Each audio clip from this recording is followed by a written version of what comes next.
हिमाचल एक ऐसी जगह जहां जब आप एक बार पहुंच जाएं तो यादों की कई दास्तानें आप अपने साथ लेकर ही आते हैं।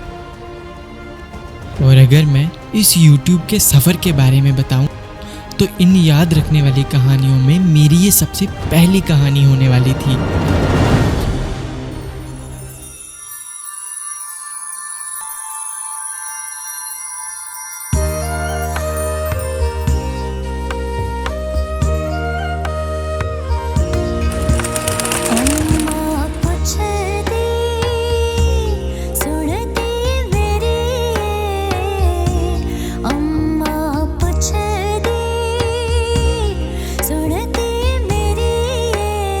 आज घर से दूर पहली बार मैं हिमाचल के पहाड़ों के वो खूबसूरत नज़ारे देखने वाला था, जहां पहाड़ों के बीच बसी माँ बगलामुखी का अद्भुत दर्शनीय स्थल है।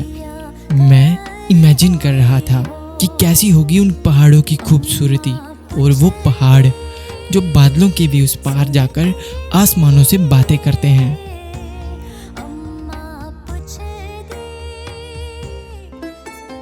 आज की ट्रिप में मेरे दोस्तों ने मेरा बहुत साथ दिया। मेरा दोस्त आकाश, अजय भैया और उनके कज़न और मुझे मिलाकर हम चारों का सफ़र स्टार्ट हो गया।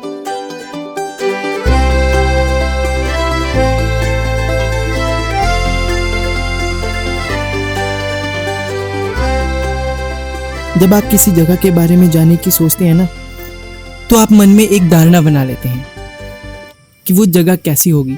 आप उसे इमेजिन करने लगते हैं और ठीक मेरा भी यही हाल था। आज के पहले मैं हिमाचल कभी नहीं गया, तो मेरे मन में भी यही विचार चल रहे थे। बार बार मेरा दिल बस एक ही बात सोच रहा था कि कब जल्दी से हम पठानकोट को पार करें और हिमाचल का रास्ता पकड़ें। हमारा पहला स्टॉप लखनपुर था। वहाँ पर हमने ब्रेकफास्ट किया और फाइनली ब्रेकफास्ट करने के ठीक बाद हमने पठानकोट को पार कर लिया और माँ बगलामुखी के लिए हमारा हिमाचल का रास्ता शुरू हो गया। जम्मू से इसकी दूरी लगभग 350 किलोमीटर है और हमें हीरानगर से 150 किलोमीटर का सफ़र तय करना था। ये बड़ी बड़ी सड़कें, आसमान से बातें करते ये पहाड़ देखने में बहुत अच्छे लग रहे थे। हिमाचल का रास्ता शुरू होने के साथ ही आपके वो सुकून के पल भी शुरू हो जाते हैं। As you can see this beauty and the mesmerizing views after rain and on the way, मुझे इन रास्तों में कुछ पंक्तियाँ याद आईं। वो कुछ इस तरह हैं, जो पहाड़ों में है खामोशी वह भीड़ में कहाँ, जहाँ दिल की बात सुनता है हर पत्थर और शहर में शोर में भी खो जाता है इंसान। जा रहे हो तो अपनी यादें भी ले जाना, याद संग अपनी दिन और रातें भी ले जाना।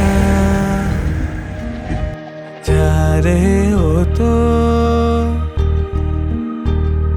अपनी यादें भी ले जाना, याद संग। इन खूबसूरत रास्तों को पार करते करते कब ये सफ़र ख़त्म हो गया हमें पता ही नहीं चला। पर घर से लेट निकलने के कारण हमें शाम तो यूं ही हो गई थी। माँ का दर्शन करना मेरे लिए बहुत इम्पोर्टेंट था और ढलती शाम के साथ उन व्यूज़ को कैप्चर करना भी उतना ही ज़रूरी था। इस खूबसूरती को कैप्चर करने के लिए बस चंद लम्हे ही मेरे पास थे। माँ के दर्शन करने जब हम गए तो उस टाइम श्रृंगार का समय था, तो वहाँ पे श्रृंगार के समय कैमरा अंदर ले जाना अलो नहीं था और इस चक्कर में हम अंदर के शॉट्स नहीं ले पाए। पर महामाई की इतनी अपार कृपा हो गई कि हमें दर्शन जल्दी हो गए और अब मेरा कैमरा रेडी था उन खूबसूरत पलों को कैप्चर करने के लिए।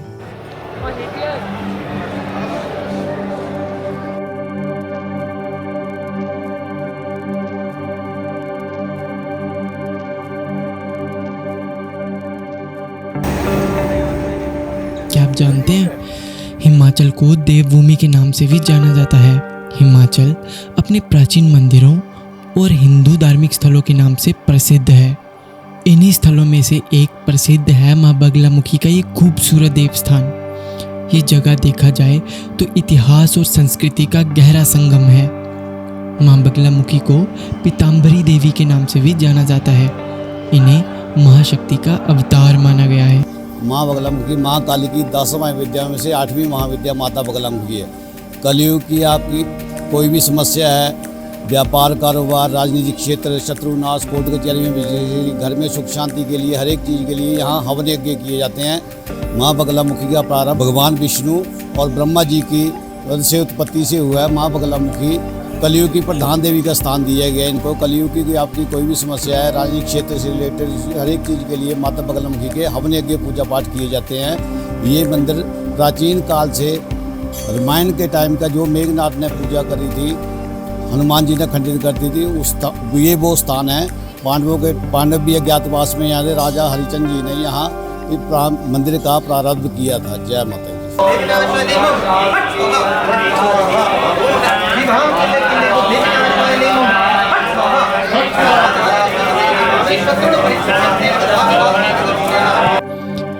माँ बगलामुखी को तंत्र देवी भी माना गया है। ऐसा माना जाता है कि माँ देवी की पूजा करने से जादू टोना या किसी भी तरह का वैर विरोध या कोर्ट कचहरी का चक्कर जैसी परेशानियाँ अवश्य दूर होती हैं। हिमाचल में कांगड़ा डिस्ट्रिक्ट में बसा ये मंदिर देवी के 108 प्राचीन मंदिरों में से एक है।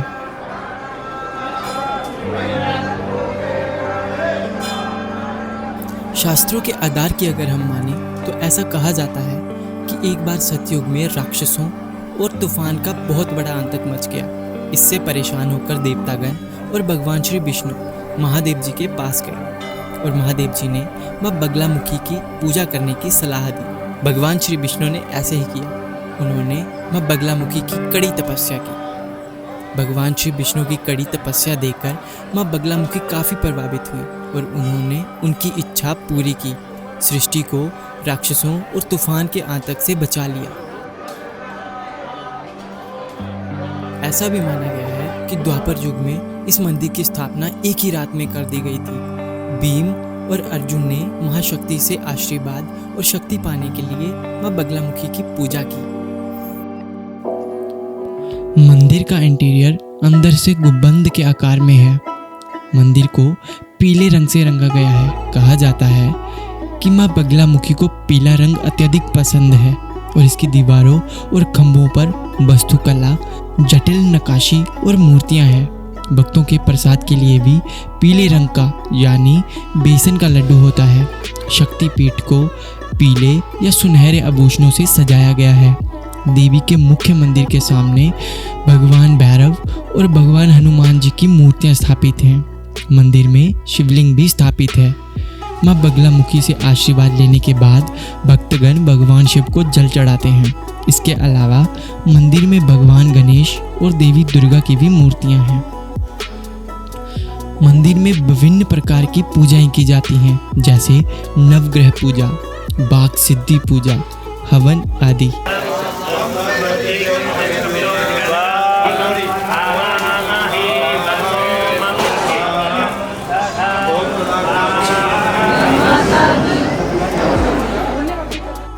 मंदिर हर दिन होने वाले अग्नि बलिदान के लिए प्रसिद्ध है। मंदिर में लगातार देवी को प्रसन्न करने के लिए हवन किया जाता है। रात्रि में किया गया हवन महत्वपूर्ण माना जाता है, क्योंकि ऐसा माना जाता है कि इसका फल मात्र 36 दिनों में मिल जाता है। मंदिर में 136 प्रकार के हवन और अनुष्ठान किए जाते हैं। बगलामुखी मंदिर में कई त्योहार मनाए जाते हैं।